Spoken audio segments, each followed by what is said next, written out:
దేశంలో భాషలు అనగానే హిందీ, తమిళం, మలయాళం, కన్నడ, గుజరాతీ, మరాఠీ, తెలుగు, ఒరియా, బెంగాలీ, పంజాబీ, భోజ్పురి అని బొచ్చడున్నాయి.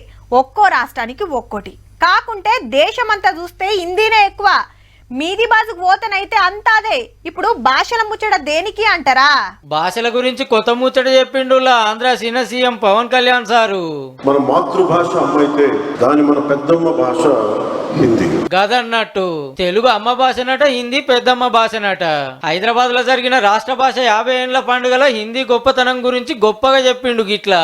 South Indian films 31% of the films హిందీలో 70 రెవెన్యూ వస్తుంది. వ్యాపారానికి హిందీ కావాలి, నేర్చుకోవడానికి హిందీ ఇబ్బంది. వాజిబే, అన్ని భాషలు నేర్చుకున్నా తప్పేం లేదు. ఎప్పుడో పారు అక్కడికి వస్తాయి కూడా.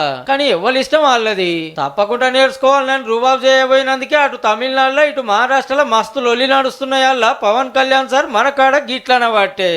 సినిమా చేసినప్పుడు ఈ మేరా జహాన్ ఎందుకు పెట్టానంటే ఆ రోజు నాకున్న హిందీ రాష్ట్ర భాషల వల్ల కాదు.